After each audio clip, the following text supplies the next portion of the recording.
네, 저희들은 함께 하나님 말씀 찾겠습니다. 오늘 하나님께서 주시는 말씀, 함께 읽을 말씀은 이사야서 41장 8절에서 13절의 말씀입니다. 성경을 찾으셔서 우리 한 절씩 교독하고 마지막 절은 함께 읽겠습니다.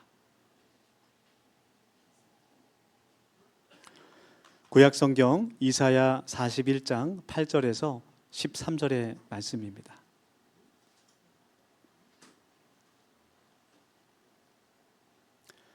구약 성경 이사야 41장 8절부터 13절까지 말씀입니다. 제가 먼저 8절 말씀 읽겠습니다. 그러나 나의 종 너 이스라엘아, 내가 택한 야곱아, 나의 벗 아브라함의 자손아,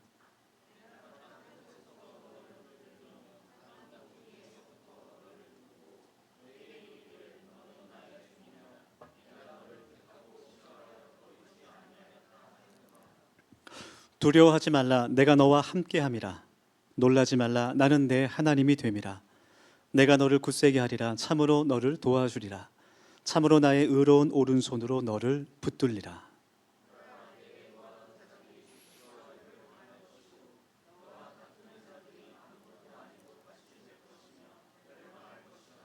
내가 찾아도 너와 싸우던 자들을 만나지 못할 것이요, 너를 치는 자들은 아무것도 아닌 것 같고 허무한 것 같이 되리니 다 같이 이는 나 여호와 너의 하나님이 내 오른손을 붙들고 내게 이르기를 두려워하지 말라. 내가 너를 도우리라 할 것임이니라. 아멘. 네, 오늘도 우리 더세움교회 예배 오신 여러분들을 주님 안에서 환영합니다. 우리 반갑게 인사하면서 마음을 활짝 열었으면 좋겠는데요. 옆에 분 바라보시면서 하나님께서 함께 하십니다, 이렇게 선포하겠습니다. 네. 우리와 영원토록 함께 하신다는 약속을 주신 그 하나님을 믿으며 살아가는 우리 복된 더세움 가족들이 되기를 원합니다. 최근에 인터넷 기사를 봤는데 그 기사 제목이 무속 소비에 빠진 Z세대라는 그런 기사를 보게 됐어요. 네, 젠지 세대라고도 하죠. 요즘 그 청년들. 최근에 디즈니에서 방영했던 그 운명전쟁 49라는 프로그램이 있었는데, 저는 보진 못했는데요. 어느 정도 화제를 이끌어내면서 우리 젊은 세대들이 그런 무속에 더 많은 관심을 갖게 되고, 또 플랫폼이나 패션이나 뷰티 업계에서도 그런 무속 신앙을 이용한 무속 마케팅을 좀 많이 하고 있다고 합니다. 또 젊은 세대들이 흥미로 사주나 또 타로나 그런 점들을 많이 본다는 이야기를 듣게 됐어요. 근데 그런 유행이 사실 최근만의 일은 아니고 코로나 이후로 점점 증가하게 됩니다. 코로나 이후로 경제적인 불안과 또 앞으로 미래가 어떻게 변화할지 모르는 급격한 그런 기술의 발달, AI의 발달과 또 혼란스러운 그런 국제 정세 속에서 여러 걱정과 두려움들이 이제 반영된 결과다, 그렇게 분석한 기사도 있어요. 그래서 참 우리 인간은 자신의 삶에 더욱더 나은 미래를 제시할 수 있는 그런 말을 듣고 싶어 하는 것 같아요. 그래서 점을 보기도 하고 사주팔자를 보기도 합니다. 그러나 하나님을 믿고 의지하는, 특별히 하나님께서 이 세상 모든 만물을 창조하시고 나를 지으신 분이라는 그 믿음을 가지고 있는 그리스도인들에게는 그러한 것들이 헛된 욕망에 불과하죠. 참 요즘처럼 모든 것이 혼란한 그런 변화의 소용돌이 속에서 내 삶이 앞으로 어떻게 될까, 내가 누구를 만나야 되고 또 어떤 일을 해야 되고 어떤 일이 닥칠지 모르는 그런 상황 가운데 우리가 의지할 수 있고 우리의 삶의 기준이 될 수 있는 그런 이정표가 무엇일까? 네, 온갖 마음의 상처를 안고 살아가는 우리 모든 사람들에게 필요한 것은 여러분 하나님의 말씀인 줄 믿습니다. 네. 왜 하나님의 말씀이 우리의 삶에 중요할까? 하나님의 말씀이 진리이기 때문이고 또 그 말씀에 하나님의 능력이 있기 때문인 줄 믿습니다. 그러니까 하나님의 말씀이 그냥 2000년, 몇천 년 전에 기록된 글이 아니라 지금도 살아 역사하시는 성령 하나님께서 그 말씀을 통해서 특별히 그 말씀을 진리로 믿고 고백하는 하나님의 자녀들에게 그 말씀이 내 삶의 기준이 되게 하시고 나의 삶을 인도하시는 나침반과 같이 되게 하신다라는 거예요. 그래서 이러한 불확실한 시대 가운데 정말 진리를 찾아보기 힘들고 모든 사람들을 의심해야만 하는 그런 거짓의 시대에 우리가 필요한 것은 미신이 아니라 막연한 그런 낙관주의도 아니라 우리 삶을 주관하시는 하나님의 말씀입니다. 그래서 우리가 이렇게 모여서 함께 하나님을 예배하는 것이 얼마나 중요한 일인지 모르겠어요. 우리가 하나님을 예배하는 시간은 하나님의 말씀을 듣는 현장이어야 되고 또 우리가 하나님께 드리는 찬양과 기도를 통해서 그 말씀을 통해서 하나님을 만나는 그런 감동과 감격의 시간입니다. 우리의 예배가 여러분 형식이 되지 않고 그냥 매주 똑같이 반복하는 습관이 되지 않고 살아계신 하나님을 만나는 은혜의 시간이 되기를 간절히 축원합니다. 오늘 그 함께 읽은 성경 본문 이사야 41장의 말씀은 하나님께서 이스라엘 백성들에게 그 앞날을 보여주시는 그런 예언의 말씀이었어요. 이스라엘 백성들이 하나님 앞에서 범죄했을 때 하나님께서 바벨론이란 나라를 사용하셔서 남유다가 정복당하게 하시고 또 70년간을 바벨론에서 포로 생활을 하게 하십니다. 그러나 페르시아 고레스 왕을 또 하나님께서 예비하셔서 또 이스라엘 땅의 남은 자들을 하나님 준비하셔서 그 땅을 다시 회복시키시고 하나님의 성전과 성벽을 다시 일으키게 하시고 그들이 하나님께 드리는 예배와 또 절기를 회복하게 하시는 그런 예언의 말씀들이에요. 우리가 이 말씀을 오늘 같이 나누면서 하나님께서 과연 어떤 분이신지 힌트를 얻을 수 있습니다. 여러분, 하나님은 어제나 오늘이나 내일이나 영원토록 동일하신 분인 줄 믿습니다. 그리고 우리를 도우시고 우리의 삶을 회복시켜 주시는 하나님이세요. 그래서 우리가 오늘 내 편이신 하나님이라는 제목으로 말씀을 같이 나누면서 하나님을 더욱 깊이 경험하기를 원합니다. 첫 번째로 오늘 말씀에서 우리가 만날 수 있는 하나님은 나를 도우시는 하나님이십니다. 나를 도우시는 하나님. 10절 말씀에서 하나님께서 나를 도와주신다고 약속하셨어요. 10절 말씀 제가 다시 한번 읽겠습니다. 본문 이사야 41장 10절 말씀입니다. 두려워하지 말라. 내가 너와 함께 함이라. 놀라지 말라. 나는 내 하나님이 됨이라. 내가 너를 굳세게 하리라. 참으로 너를 도와주리라. 참으로 나의 의로운 오른손으로 너를 붙들리라. 아멘. 하나님은 나를 도우시는 분이세요. 우리 옆에 있는 분에게 한번 선포해 볼까요? 하나님은 당신을 도우시는 분입니다. 이렇게 한번 축복했으면 좋겠습니다. 이렇게 좋은 말을 어떻게 그런 표정을 하실 수 있어요? 한 번 더 환하게 웃으면서 하나님은 당신을 도우십니다. 이렇게 축복하겠습니다. 구약 성경 사무엘상 그 7장 말씀을 보면 에벤 에셀의 하나님이 나오십니다. 에벤 에셀이란 말은 여호와 하나님께서 여기까지 나를 도우셨다라는 뜻이에요. 여호와 하나님께서 여기까지 나를 도우셨다. 사무엘상 7장 말씀을 보면 이스라엘이 블레셋에게 크게 패했다가 다시 회복시키시는 하나님의 은혜의 말씀이 기록되어 있는데 이스라엘 백성들이 하나님을 배반하고 우상을 섬기는 죄를 저지르게 됩니다. 그리고 하나님의 법궤, 하나님께서 모세를 통해서 주신 그 아론의 쌍난 지팡이와 십계명 돌판과 만나가 들어있는 그 항아리가 있는 그 법궤마저도 우상을 만들어 버려요. 이스라엘 백성들이 하나님의 임재를 상징하는 그 법궤를 가지고 전쟁터에 나갈 때마다 가지고 나갑니다. 승리하게 돼요. 그런데 사실 이스라엘이 전쟁에서 승리한 것은 그 법궤 때문이 아니라 하나님께서 그들을 도우셨기 때문이에요. 할렐루야. 그런데 그들은 마치 그 법궤, 그 물건에 신비한 능력이 있는 것처럼 생각해서 싸울 때마다 그 법궤를 앞세워서 전쟁을 하게 돼요. 그러나 이스라엘 백성들이 하나님을 믿지 않고 우상을 섬기고 악한 행동을 하면서 살아갈 때 하나님께서 그들을 심판하십니다. 그 법궤의 능력이 있는 것이 아니라 하나님께서 너를 도우실 때 승리할 수 있다라는 것을 하나님께서 깨닫게 하십니다. 이스라엘이 블레셋과의 전쟁에서 크게 패하고 법궤도 빼앗기고 엘리제사장의 두 아들도 죽어 버렸습니다. 그리고 20년 동안 블레셋의 압제를 받으며 고통 가운데 살게 돼요. 그 후에야 그들이 그들의 잘못을 뉘우치면서 하나님의 도우심을 간구하게 되죠.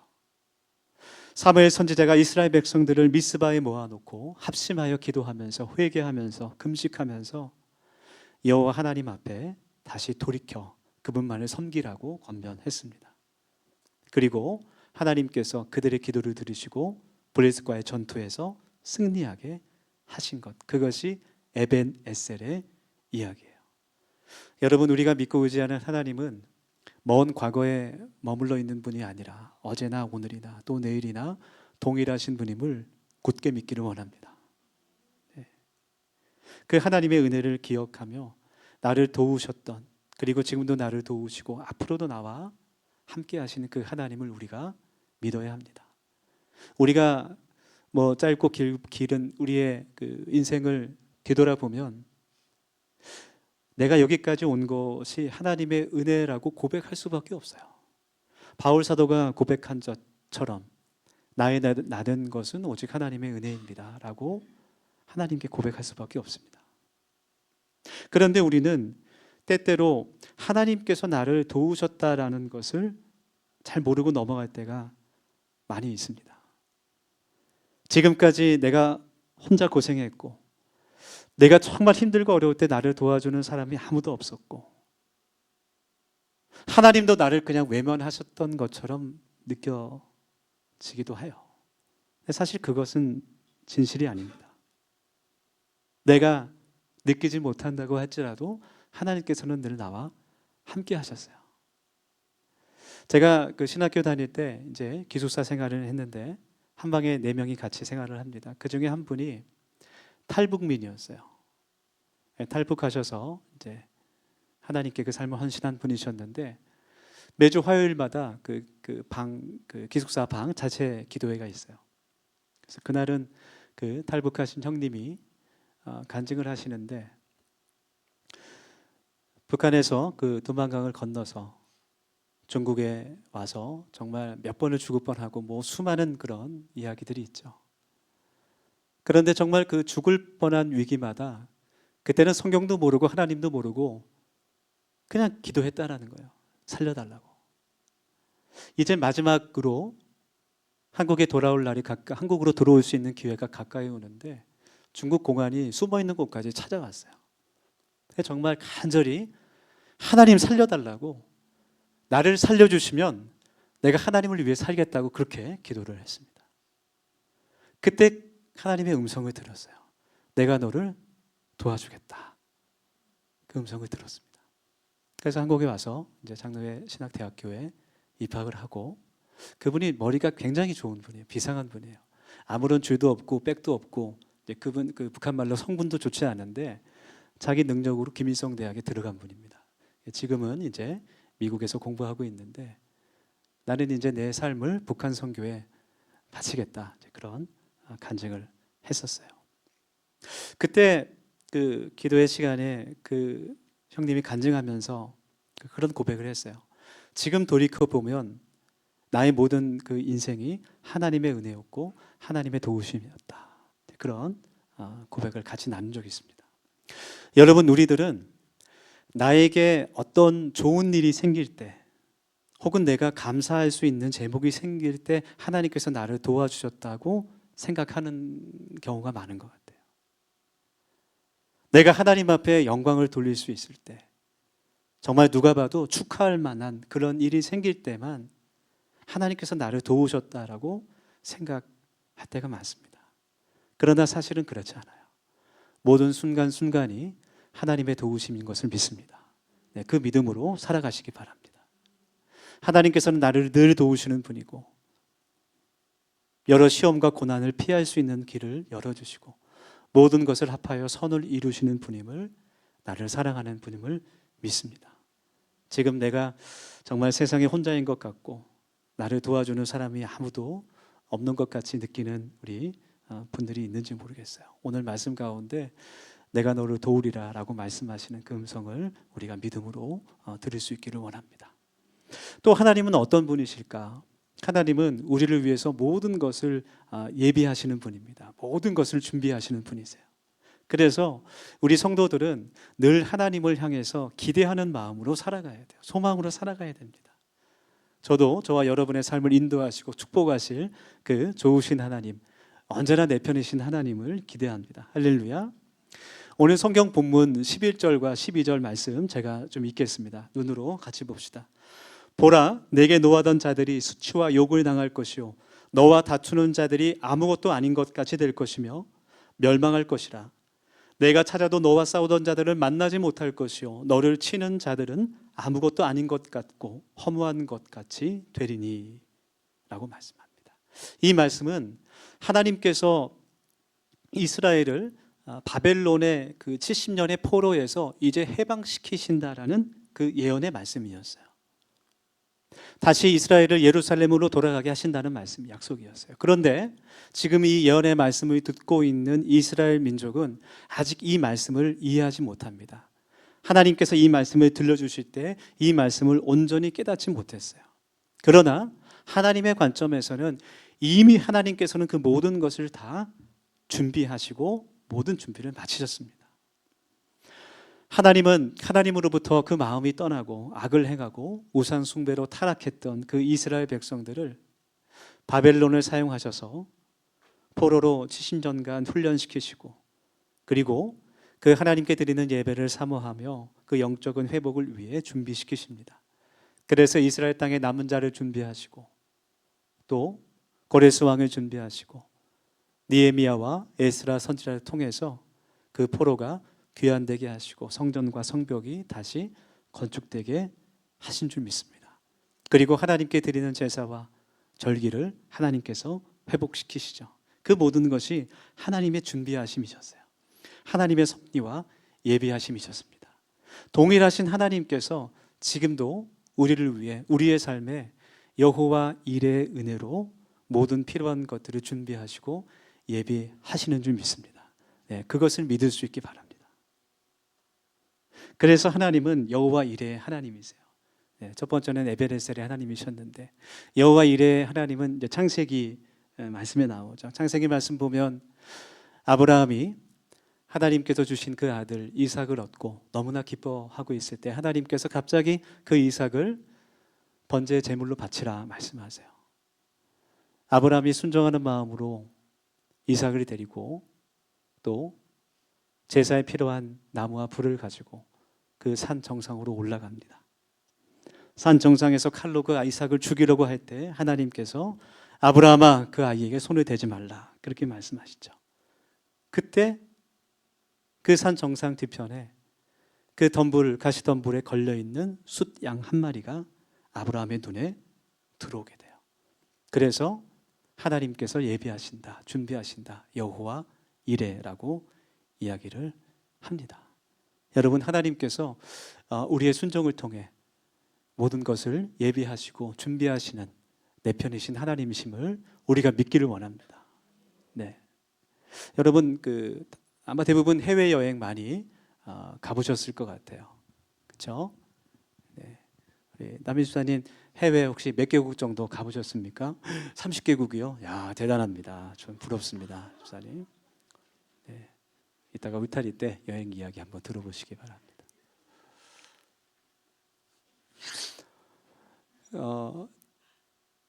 말도 통하지 않고 모든 것이 낯선 환경도 낯선 그런 곳에 갔을 때 좀 걱정과 두려운 마음이 있죠.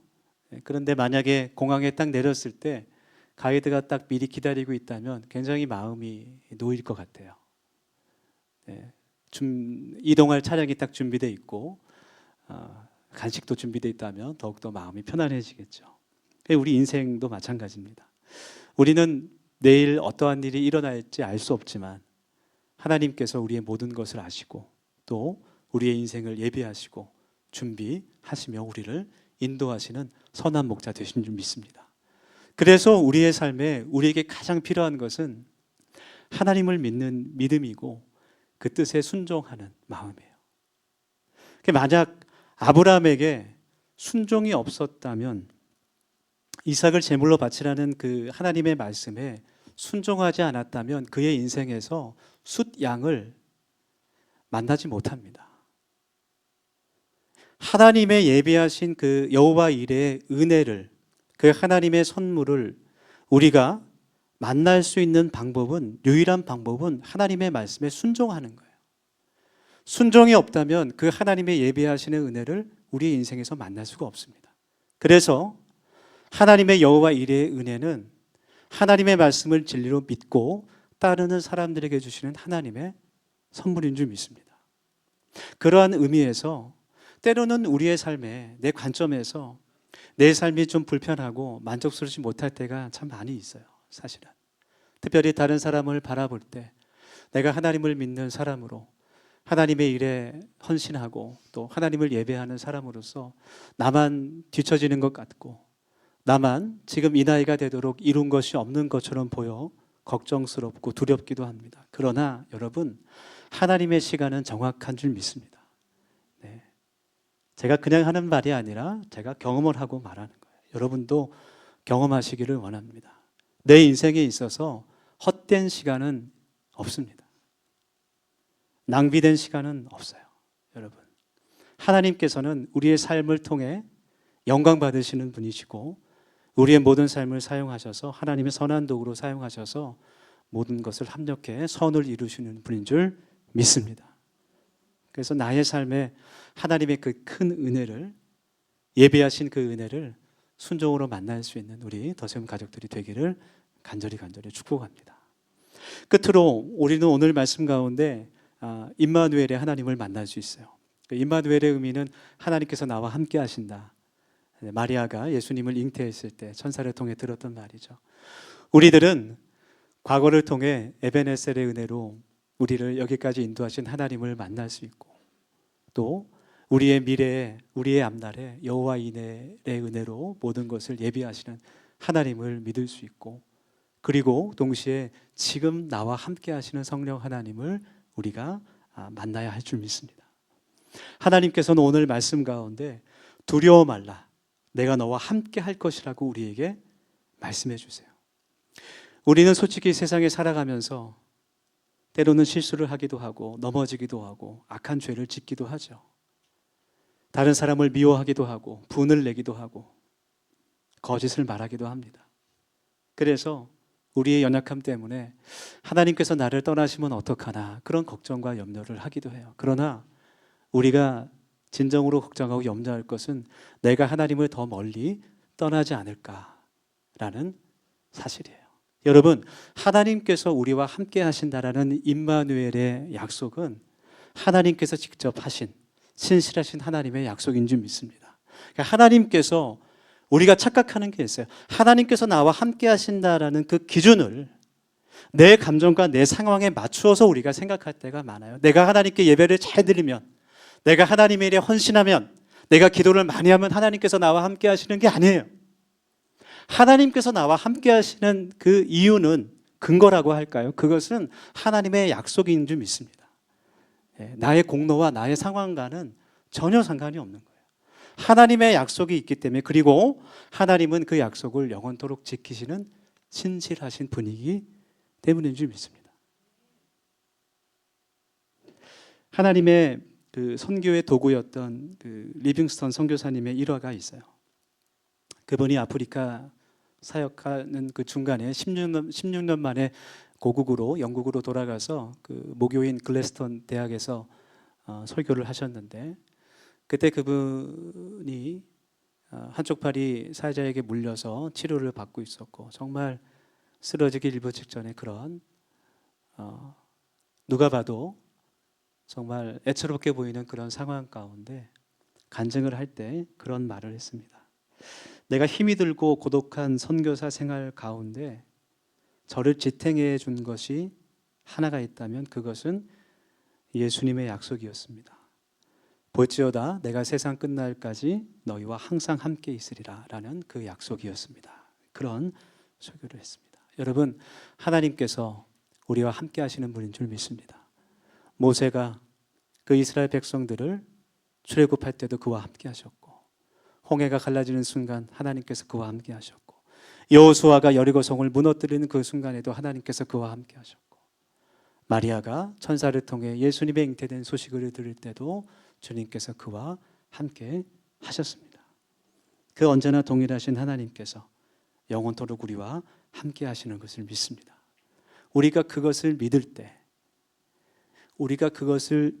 때 그 믿음이 우리에게 능력이 되는 줄 믿습니다. 여러분, 하나님은 능력이시죠? 믿습니까? 그러나 우리가 그 말씀을 믿지 않을 때 우리에게는 아무런 능력이 없어요. 우리가 그 말씀을 믿고 순종할 때 그것이 우리에게 능력이 되는 줄 믿습니다. 그것을 경험하기 원합니다. 우리가 정말 한치 앞을 볼 수 없는 그런 요즘 상황 가운데, 우리 어제도 우리 청년들 만나 이제 신방하면서 그런 이야기를 많이 했는데, 정말 하루하루 변해가는 그런 급격한 이 상황 가운데 우리가 하나님의 말씀을 기억하고 하나님만을 믿고 의지하길 원합니다. 오늘 이사야 말씀을 통해서 우리 하나님께서 얼마나 좋으신 분인지, 또 내 편이신 하나님이신지를 우리가 배우게 됩니다. 하나님은 나를 도우시는 분이고 우리의 인생의 모든 것들을 예비하시는 분이시고 지금도 우리와 함께 하시는 분인 줄 믿습니다. 그 이유는 우리를 사랑하시기 때문인 줄 믿습니다. 우리가 오늘 주신 이 말씀 붙잡고 결단하며 이 시간 3가지 정도 같이 기도하길 원합니다. 첫 번째로 기도할 때, 하나님, 좋으신 하나님을 이 예배하는 가운데 우리가 만나기 원합니다. 내가 믿기 원합니다. 이스라엘 백성을 회복시키신 그 하나님, 나를 회복시켜 주시고 하나님의 자녀로 살아가게 하여 주시옵소서. 또 두 번째로 기도합시다. 하나님, 오늘 말씀처럼 나를 도우시고 모든 것을 예비하시며 지금도 함께 하시는 하나님을 의지하는 우리의 인생 되기를 원합니다. 특별히 우리 청년들에게 힘을 주시고 모든 두려움들을 하나님으로 인하여 이겨낼 수 있도록 붙들어 주시옵소서. 마지막으로 기도합시다. 하나님, 우리 더세움교회가 좋으신 그 하나님을 세상에 전하는 선교적 교회 되길 원합니다. 우리의 삶을 통해 하나님의 평안과 은혜가 우리의 가정과 직장과 모든 만나는 이웃들에게 전해지게 하여 주시옵소서. 우리 이러한 기도 제목 가지고 1분 정도 함께 통성으로 기도하겠습니다. 같이 기도합시다. 하나님, 이 시간 하나님을 예배하며 또 기도합니다. 하나님 주신 이 말씀들, 하나님 저희들의 삶의 기준 되기를 간절히 소망하고, 아버지 하나님, 나를 도우시고 지금까지 인도하여 주신 그 하나님을 내가 인생 가운데 새롭게 만날 수 있도록 하나님 도와주시고, 오직 나를 회복시키시고 나를 치료하시고 나를 붙들어 주시는 그 강한 오른손을 하나님 저희도 잡을 수 있도록 아버지 하나님 도와주시옵소서. 아버지 하나님, 하루하루 급격히 변해가는 인생을 아버지 하나님, 갈 길을 알지 못하 방황하는 이 세대 가운데 하나님 저희들을 하나님의 말씀의 능력으로 붙들어 주시옵소서. 오직 여호와 하나님께서 기뻐하시는 그 길로 갈 수 있도록 주님 저희들을 도와주시고, 하나님 우리의 모든 그 인생길 가운데 하나님께 영광 돌리며 하나님의 성령의 선한 열매들이 맺어질 수 있도록 아버지 하나님 들어주시고 도와주시옵소서. 아버지 하나님, 믿음으로 순종으로 하나님의 능력이 내 삶 가운데 펼쳐지기를 소망합니다. 아버지 하나님 들어주시고 하나님 도와주시옵소서. 지금까지 도우신 에베네셀의 하나님 아버지, 나의 삶 가운데 늘 소망과 기쁨을 주시는 임마누엘의 하나님을 간절한 마음으로 이 시간 원합니다. 나의 능력이신 하나님, 나의 길을 예비하시는 그 여호와 이레의 축복과 삶의 승리를 주시는 여호와 니시의 하나님을 우리의 삶 가운데 인생 가운데 만나게 하여 주시옵소서. 감사드리며 예수님의 이름으로